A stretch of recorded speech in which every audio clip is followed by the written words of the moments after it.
crisis unlike any that we've experienced in the last 75 years. Meaning one side has too much, the other side will oppose it. We've done a lot of things to create the imbalances that we have today. COVID-19 has laid bare the systemic social inequities. Addressing these larger problems must become our priority. We have to make sure that the economy actually works for the people. It's not just about growth for growth's sake, but how we share that prosperity. It is not sustainability or profit, it is profit through sustainability. We have to reskill our people to be successful, and if they're more prosperous, the companies are going to be more prosperous. The most important tools are education and technology. Technology creates opportunities so that people are able to move to greener industries. It's not about not knowing that we are in a climate emergency. It's about choosing to take action. For that, you need to act decisively in the support of renewable energy. The science is very clear today that the sustainable path is more attractive. We can focus on the short-term benefit, or we can look further to solve bigger issues. We need unprecedented collaboration to create systemic change. It means redesigning the instruments we currently have on a completely different trajectory, and that doesn't leave anybody behind. We are one community, and we have to remember that.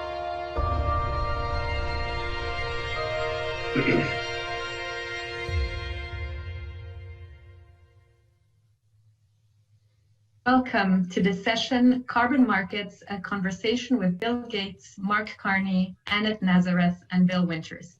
My name is Nicole Schwab. I'm the co-director of the Platform to Accelerate Nature-Based Solutions at the World Economic Forum, and I will be your moderator for this session. We are delighted to have you here with us for the launch of the final recommendations of the Task Force for Scaling Voluntary Carbon Markets. This task force was launched in the fall of 2020 to answer the following critical question. How can we build well-functioning voluntary carbon markets that can support net zero and carbon negative climate goals? The group consists of 50 of the key industry experts, as well as another 150 experts in a consultation group who serve to challenge the recommendations throughout the process. With us today to talk about voluntary carbon markets and the task force, we have a fantastic lineup. We have Mark Carney, UN Special Envoy for Climate Action and Finance and the initiator of the task force work. Bill Winters, Group Chief Executive of Standard Chartered Bank and Task Force Chair. Annette Nazareth, Senior Counsel at Davis Polk and former US Securities and Exchange Commissioner and the operating lead of the task force. And Bill Gates, founder of Microsoft and co-chair of the Bill and Melinda Gates Foundation. We will spend the next 30 minutes to dive into the recommendations of the task force with our panel. And if time allows, we will try to take a few questions from the audience. So please use the chat function to send us your questions and comments.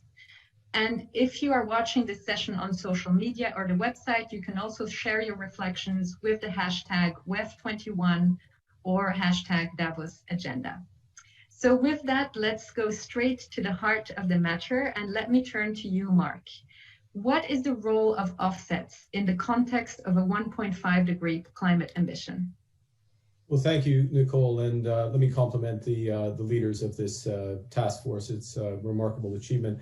First thing to say is that this carbon budget is very precious. On business as usual, so pre-pandemic emissions, we have less than a decade of a carbon budget to remain within 1.5 degree temperature increases. So it is a limited carbon budget. And in that context, really a voluntary carbon offset market does four things. The first, it's complementary, I underscore that, complementary to companies' efforts to reduce absolute emissions. Companies' responsibility, first and foremost, is to reduce their absolute emissions. And as the report says, they need to first reduce, then report, including net zero plans. And I'm sure we'll get into the specifics of that. And then, only then, look to offset.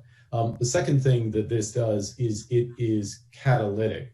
It's catalytic not for renewable projects in many advanced economies where the economics are absolutely clear, they are profitable and they will be driven, but they're catalytic for projects that many of which are in emerging and developing economies where the economics are not yet quite there. And this can help tip the balance for those projects to come in.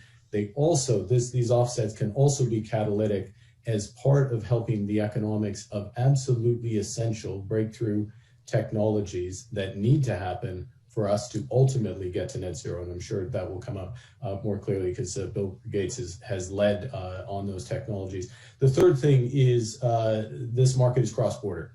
This market is being driven, it's a voluntary market, but it's being driven by companies making these net zero commitments. Most of those companies, the vast majority of those companies are in the G7 advanced economies, so-called advanced economies. They will be looking for high quality, high integrity offsets, and most of those offsets will come from emerging and developing economies. So this is a potentially huge cross-border flow. And then the last thing, and I'll hand back to you, Nicole, is that this market has the potential, again, properly structured, to have enormous co-benefits. Co-benefits for biodiversity, co-benefits for other SDGs, although rooted in a high integrity, highly credible, open, transparent carbon offset market. Thank you, Mark. Let me turn to you, Annette. So we understand the importance of getting to net zero, but the voluntary carbon markets are not new. However, until now, they haven't achieved scale. Can you tell us what is different about this initiative and how it is going to help us achieve the Paris ambition? Sure, thanks, Nicole. Well, you're correct that there is a voluntary market that is already operational. And it has made strides in terms of credit integrity and transparency and efficiency since its earliest days. That said, from experience, we know that there are structural challenges that need to be addressed. In our blueprint, we set out 6 topics for action with 20 underlying recommendations that we believe will materially enhance the market to make it more robust and transparent and further increase the quality and environmental integrity of carbon credits and their use. Each of these topics for action and recommendations are important levers, but to me, the 3 most important elements that will really help us achieve our goals are quality, governance, and legitimacy. Quality comes through the development of a set of core carbon principles, which we refer to as the CCPs, and additional attributes. These principles set out threshold quality criteria to which a carbon credit and the supporting standards and methodologies should adhere. This is a foundational step to ensure quality and also for forming the basis for reference contracts. Reference contracts will in turn drive liquidity and price transparency and allow more high-quality projects to be financed. The second element, governance, is critical. We have to get a governance body in place to oversee the CCPs. This should include embedding transparency, standard setting, and oversight of verification of emissions reductions from projects. It will also include ensuring projects boost biodiversity and carbon capture while respecting community and land rights. And beyond overseeing credit level integrity, a governance body should oversee participant level and process level integrity as well. And finally, legitimacy. We focused on developing a strong and legitimate demand signal. Nothing will happen unless demand is in place. But having said that, organizations need guidance and clear standards on when offsetting is legitimate. We need to see transparent climate commitments from firms that include how much offsetting they plan to do in the coming years. Companies should publicly disclose commitments, detailed transition plans, and annual progress against these plans to decarbonize operations and value chains. Industry consortia, similar to Corsia for other heavy industry sectors, can also move the needle significantly. And clear and aligned narrative on offsets and what claims corporates can make will also help drive demand. So again, quality, governance, and legitimacy are crucial drivers, and I think that those will animate our work in the coming days. Thank you, Annette. So quality, governance, legitimacy. Let me turn to you, Bill Winters. Why aren't we doing this already? What problems stand in the way, and how does the report address these? No, I've been around the voluntary carbon markets for probably 30 years, and at various points got very excited about the prospect of this market really taking off. But as Mark and Annette both said, it didn't. It's there, but it's nowhere near as robust as it needs to be. to get us to net zero by 2050, which is something that already 1,500 corporations have committed to. I guess that the majority of businesses in the world will commit to that. We've seen countries committing to net zero, but we know that the real carbon mitigation and the carbon reduction is coming from businesses, overwhelmingly from businesses. Of course, individuals and consumers can contribute as well. What do we need to do to get this market properly scaled up? But I think that the first thing that's changed fundamentally is that we've made these commitments. The fact that net zero is even a term, not just a term, but used by 1,500 corporations already. And I guess after this week, it will be many more. If we refer back to letters that are coming from the owners of many of these businesses, I'm thinking specifically about the letter from BlackRock just this week, that makes clear that every corporation in their portfolio will need to have a very clear plan to get to net zero. And in those plans, they'll be very clear that you must start with reductions. And this is really Mark's very first point. Every business has to start, and the bulk of the migration to net zero is going to have to be improving our own carbon intensity, reducing our own emissions. That's recommendation number one in our task force, and not something that we spend a lot of time on because we're focused on the voluntary market, but clearly reduction has to be first and foremost. But we also know that it'd be very difficult for many businesses to get all the way to net zero, much less carbon negative, as Microsoft has committed, without tapping into the offset market. Now, why offsets? Well, offsets are the most convenient and efficient way to migrate the tens of billions of dollars that need to move from the hands of people like my bank, Standard Chartered Bank, into the hands of the people that can actually remove carbon from the environment or structurally reduce carbon in the environment in the most efficient way. In addition, we have the tremendous benefit of creating price transparency, which has all sorts of other benefits, not least in terms of making clear to those of us that are polluting in any way what the cost of that pollution is. So what's different this time? Number one, we've got these net zero commitments that have been made. Number two, the stakeholders that are urging us to make these commitments, our owners, our employees, our clients, are intending to hold us strictly to account. So this idea that you could buy an offset that was occasionally referred to as a greenwashing contract, it's simply not going to work. As Annette went through, we've got, and we spent the last 6 months developing the standards and the standard setting bodies, the governance oversight, to make sure that we are using the latest and best technology, instruments, and with the right level of transparency to be absolutely certain that these carbon offsets or carbon credits that are being created are legitimate, that they're permanent, so it's not here today and gone tomorrow when the forest burns or the tree is cut down.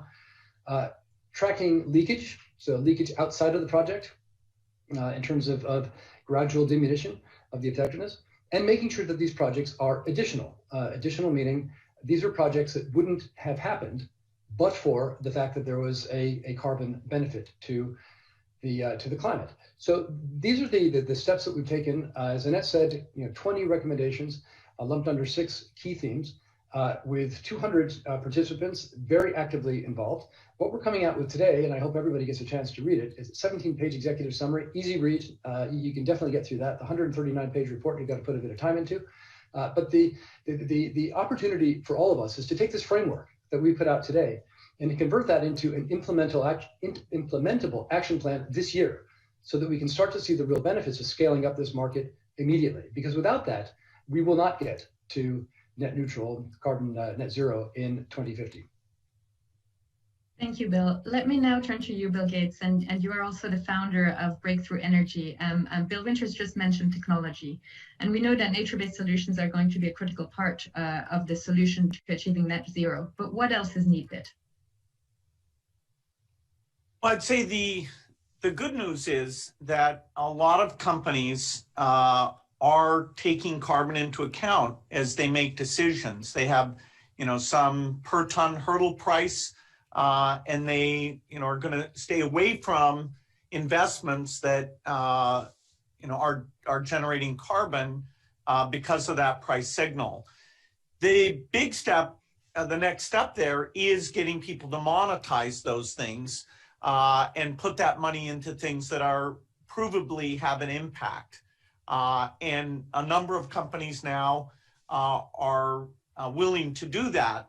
Now, some of these offsets are very complicated. Trees, for example, have a 40-year lifetime on average. So to match the carbon residency time, you'd have to replant 250 times. And trees generally grow where there's good soil and good water. And so the number of places where you can do those 250 plantings is very, very small. So, over time, the understanding and the quality of these efforts will go up. As I went to do offsets for myself personally, long-term offsets, the prices were about $400 a ton. That's very, very high. And everything we think of here, it's 51 billion tons of emissions. And so everything has to be considered as a percentage of that. For a company that's a electric utility, a steel company, a cement company, any sort of industrial thing, you see the increase in price that they'd have to have is still significant. So innovation is going to be key to this as we do the carbon markets in parallel with funding the innovation activities. Thank you. Let me turn back to you, Mark. Some say that offset markets are just greenwashing and that it lets companies off the hook, allowing them to buy their way out of doing anything. What would you say to that? Well, I categorically reject it. And I think the part of this is putting companies on the hook. This process that Bill Winters referenced, we have 1,500 of the world's largest companies are now in a position where they're making these commitments. All of a sudden, once you're in making those commitments and participating in the type of offset market that this report recommends, it's not just a commitment. It's a commitment which has a net zero plan, which is rooted in science-based targets, if those are available for your sector. And as those watching will know, that is spreading across the sector. So not just a plan, not something you've written on the back of a napkin, one rooted in science-based target. Annual reporting requirements, that's one of the recommendations in terms of your absolute reductions. And then alongside that, if you are using offsets, well, offsets that come from a market that has the type of transparency and integrity that Annette and Bill Winters have outlined. But let me just reemphasize. So there's those elements. It brings companies into it's part of what brings companies into a formal system. And by the way, all stakeholders around those companies will be scrutinizing and have the information they need to scrutinize in terms of absolute reductions and those offsets. But just if I can make one last adjacent point, if I will, which I started with, which is this is about preserving or conserving, maximizing the use of a very limited carbon budget. And what are we supposed to be doing during that time? We need to do two big things.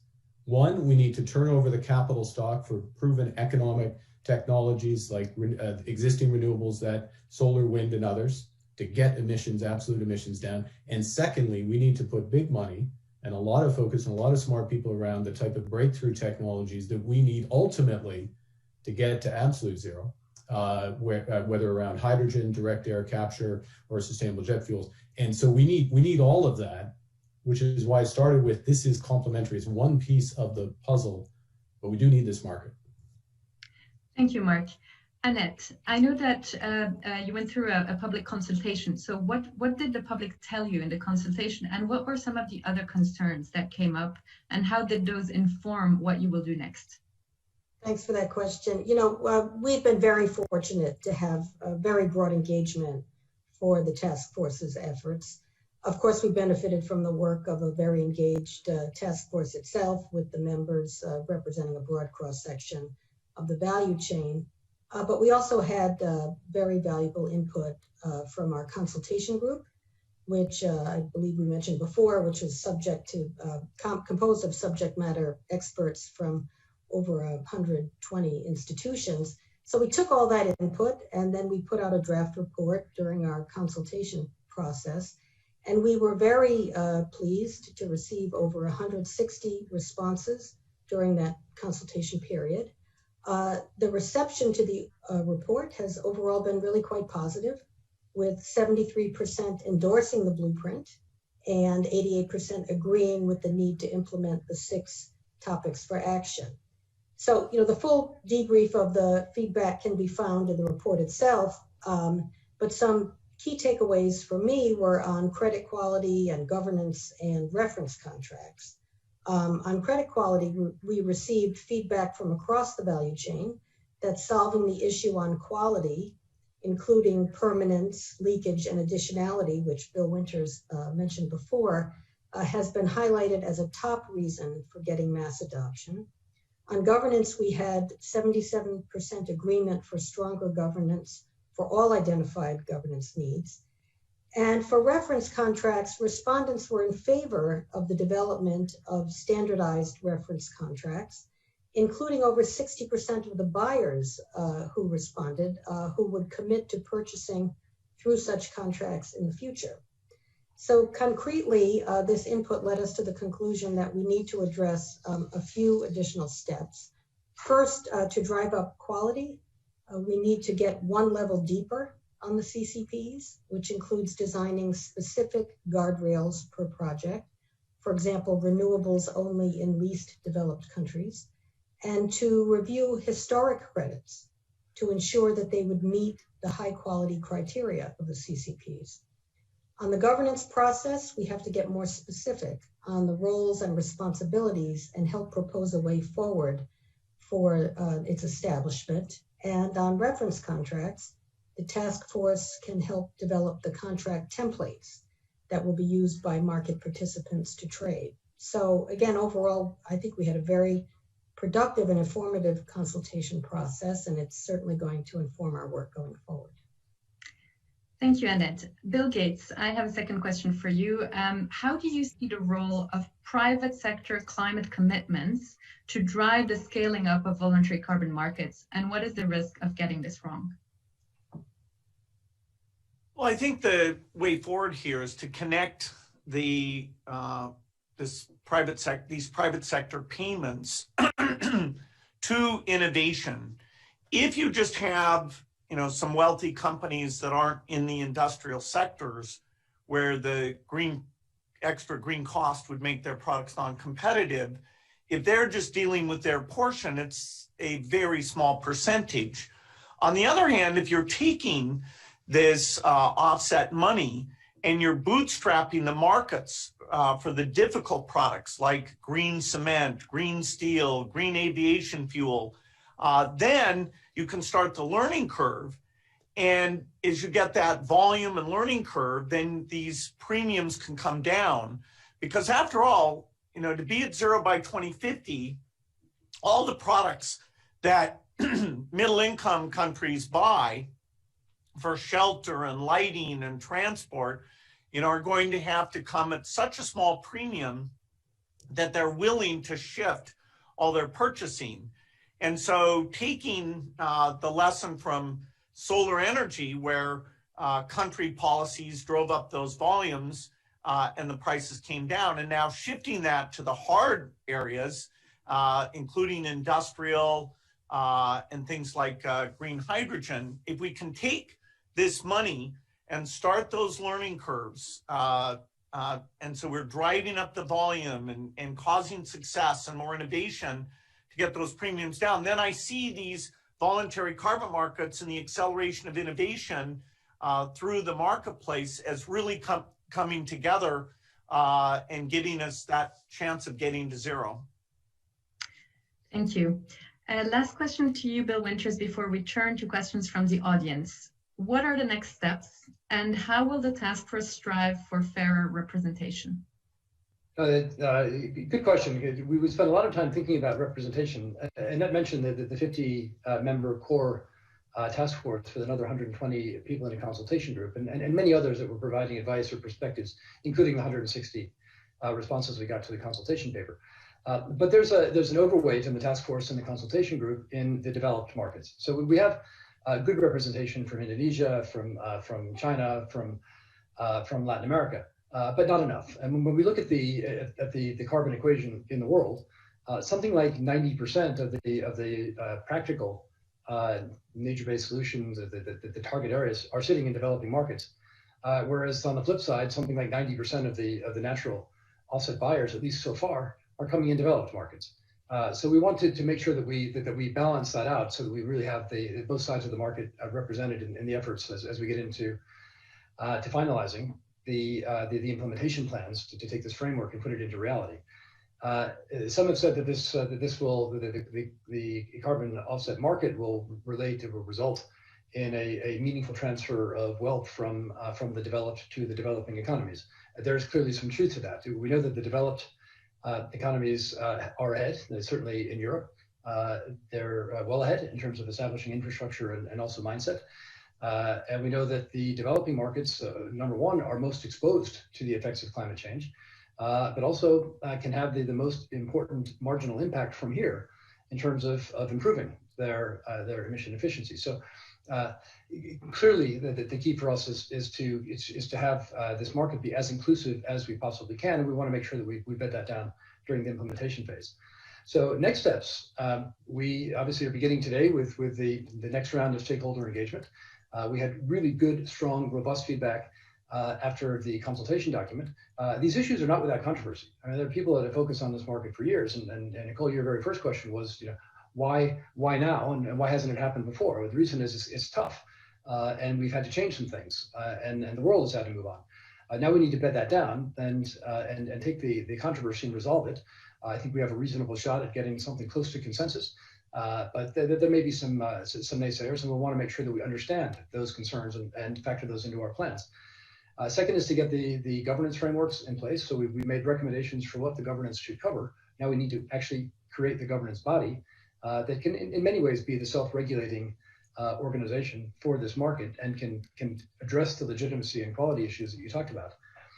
We need to get the standards agreed, both for the core carbon contract or the core carbon principles, as Annette mentioned, but also for the nature of transactions that are happening outside of the core standards. So, and we'll continue to work on addressing the remaining issues around the integrity of the carbon market, the legitimacy of the market, making sure that we've got the latest and best technologies and capabilities to track the quality of these instruments. And that work has already begun, of course, but will begin now in earnest for the broader population now that our report is out. And we urge the most inclusive possible set of interactions with everyone in this community that all has the same shared interest to get to net zero by 2050. Thank you, Bill. So you mentioned a number of controversies, and I would like to now turn to the questions from the audience. And I would like to start with a question from Peter Becker from WBCSD. And his question is, in parts of the NGO community, there is a fierce, rather ideological debate underway about refusing the use of offsets to get to net zero. How does the report and the work of the task force help us to break through towards a more pragmatic approach? Who would like to take this question? Mark, would you like to take this one? Yeah, well, why don't I start and colleagues can jump in. I think the first thing is something we were talking about earlier, which is, and I mean, obviously, having a legitimate market, a high integrity market where the offset is the offset, and things such as the point Bill Gates made about the role of reforestation over the life cycle of reforestation, and being absolutely clear about the transitory nature of that form of offset, subsequent. That's essential, and that gets clear, first point. Second point, differentiation when it's necessary in types of credits. So either on exchange traded or OTC credits. So it's clear what's being used, and the clarity that comes from being in company accounts. Because remember, ultimately, these offsets, and this is one of the core recommendations, not just of this task force, but of the overall COP finance process, is we want climate disclosure in companies' main accounts. So it has that level of integrity. And CEOs and CFOs don't sign off company accounts unless they know that it's real, either on the profit side or on the offset side. But then the process point, this will be my last one, but it's a critical one. And part of this will be finally nailed down with the governance body and the final terms of the market. But there's some leading sense here in terms of the principles in the report, which is, if you're going to be participating in this market as a buyer, you can't just show up and buy a few offsets and put them in your put you in your window and feel good about yourself. No, you actually have to have a comprehensive net zero plan. And by the way, there are 1,500 companies with net zero plans. Not all of those plans are comprehensive net zero plans, which would meet the standards of those markets today. This will help ensure that those are the case, and then that number increases. And then also, what other requirements will there be for those companies that would include the annual reporting on the plan, the mark-to-market, the relative contribution. So all of that is a way to enhance the legitimacy of this activity. My last point, though, was my first point, which, and Bill Winters said this, which is we're all looking for the same objective. We're all trying to get to net zero. We need to maximize our possibility of getting to net zero, our probability of getting to net zero.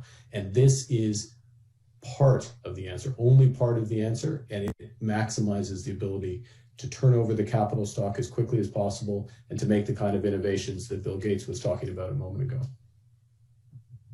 Thank you. Would anybody like to add something? Yes, Bill Winters. Very great. Mark, I think, summed it up perfectly, but I think clearly at the heart of this question is a concern that the offsets that are created in the first place were never going to deliver the benefits that were hoped for, or that there's slippage after the original agreement. And when you read through our task force recommendations, you'll see that we tried to address those questions very directly, both at the outset and then over the life of the project. But maybe the thing I take most comfort in is, and this is getting back to what's different this time around, is think about the number of people that are watching this time, who weren't watching before. Our owners are watching. Our regulators, if you're in regulated industries, are watching. As Mark says, to the extent that some of these commitments make it into financial reporting, you got auditors who are watching. And you got NGOs who are watching. And if you have an orchestrated market, that these credits eventually are being delivered into an exchange, and somebody's on the other side of every one of those trades, and they're watching very, very carefully. And like every other market that we've seen that's managed to get to critical mass, the best way to make sure that people don't cheat is to have lots of eyes on the process from end to end with complete transparency. So at the very heart of our recommendations is finding ways to make that transparency very evident at every stage of the process. So I think if we get that, the confidence that these credits are legitimate, not just now, but through the life of the projects, will soar. Thank you, Bill. I'd like to bring in a couple of other questions. So this one on a slightly different angle is a question from Jules Kortenhorst, RMI. And his question is, the focus of the report is the market for offsets. But as Bill Gates highlighted, we need to actually establish the pricing of the carbon attributes in the real economy to drive innovation and create the solutions for hard-to-abate sectors. Do you see the possibility to expand the voluntary carbon market scale-up move in that direction? Would anybody like? Yes, Bill Gates, please. I think some of the best money ever spent on climate was what Germany and Japan did, buying solar panels when they were still being sold at a high premium cost, which I call the green premium. And so companies' willingness to fund activity, we need to connect that to the innovation cycle. Because after all, if a green product is very high priced, there's no market for it. But if you drive that volume up, then that price delta can come down. And so I do think that really proving to people that the quality of these offsets is strong, that's over the next few years, we'll do better and better in that. But the other is the idea of this catalytic impact and getting some of this money to go into taking the tough, the hard parts, the high green premium parts, and getting those on the learning curve, and getting companies that do that, buy all their buildings with green cement, green steel, and bootstrap like solar panels. We want to give credit to those companies because that learning curve is the only way that you get the entire market for those products to shift to green.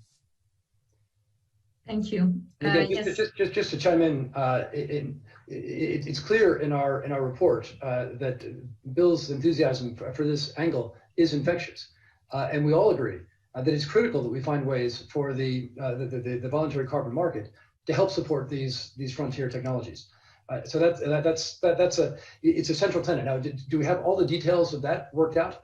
No, we don't. And that I think will be one of the really important and challenging and interesting issues during the next phase of implementation, is finding a way to get comfortable that we can have the same sort of confidence in these frontier technologies that we have in some of the more established technologies where they have their own questions. But we're all committed to finding a way to do that. Thank you, Mark. Yes, if I can just make one quick point, which sometimes those at the frontier, it's hard for them to realize how far others are behind them. So Jules, I know Jules well, who asked the question. He's at the frontier. He understands these issues intimately, and the financial sector issues intimately, and some of the technologies. Bill Gates, obviously at the frontier, some of these technologies. But one of the things that this architecture, this overall architecture does, companies having net zero plans, clarity on what is and isn't an offset, linkage of those offsets to breakthrough or catalytic technologies, is it shines a huge light on what needs to be done, not over the next few years in terms of currently economic technologies get put in place, but what issues need to be cracked. And Bill Gates referenced some of them, hydrogen, aviation fuel as well. And that will mean brain power, money, activity, innovation flows into that. So we get those technologies in, we maximize our probabilities, a better way to put it, that we're going to get those when we really need them. And that's why we need this as part of the overall architecture. Last point, if just to reemphasize, if I'm a company and I'm offsetting, I get to make a decision. How many of my offsets, do I just want to buy the cheapest high integrity offsets, or do I want to buy offsets that also have co-benefits, biodiversity, or co-benefits which are buying down the green premium in some of these key technologies? And I will know which type I bought, and I can disclose it, and people can rely on that. That's what this market can help create. I think that's a great point, Bill, because Mark, because we, what we focused on as well were the additional attributes, and being able to determine, in the capital markets, that that's where your investment is going to go to, that kind of activity is going to be within the within the remit here. And so I think it's going to, as Bill Gates said, really catalyze these processes as companies decide to employ their resources for those purposes. Thank you. And I have a last question from M. Sanjayan from Conservation International. And that question is, one area of offsets, natural climate solutions, have huge potential as offsets, yet only attract 3% or so of the financing available. What is the panel's take on the role of nature-based solutions or natural climate solutions and its potential for cross-border funds for many countries in the global south? Who would like to start? I mean, maybe we start, since that's also my day job, in addition to what I'm doing on the task force. We can look at this as the problem, which it is, as $10 trillion, something like $3 trillion per year, that's needed in the developing economies to get them on track to meet the commitments that we all need to make to get to net zero. Only about 10% of that is making its way into the right hands at this point, and we understand the reasons why. And that was pre-pandemic. There's a country risk premium. There's questions about the efficacy of the implementation of some of the projects, and there's a history of projects that have been botched in one stage or other of their execution. It's absolutely critical that we deliver that financing into those hands with well-structured projects. Now, the other side of the equation is, if we're going to hit the sustainable development goals in the world, we need something like $50 trillion of capital to be deployed over the next 10 years. Right? And that's $50 trillion. And how much of that is available today? Well, most of it will become available, actually, through a combination of normal risk-return activities in markets, together with government actions. So think about blended finance, where governments are helping to catalyze this flow of money from the developed markets typically into the developing markets, where the bulk of the nature-based solutions are to be found. There's a role for banks to play in this. There's a role for capital markets. There's a role for governments. There's a role for multilateral institutions. But we can't wait too much longer because, as we understand, the candle is burning at both ends right now. Thank you, Bill. We could go on. There's a lot of topics, fascinating conversation. I would like to thank you all for your engagement and for this great panel. For those who are following on TopLink, we will post the links if you want to read the full report of the task force or the summary. And I also want to highlight that as a follow-up to the task force report, the World Economic Forum has issued a report looking at the critical role of nature to deliver on net zero, and that we will be working to ensure high integrity, high quality nature-based solutions, which is a critical part of what we talked about today. So thank you all. You can find the recording of the session on the World Economic Forum website, and I look forward to this task force really gaining momentum and traction, and with all the wonderful recommendations that you laid out. Thank you. Thank you, Nicole. Thank you, everyone.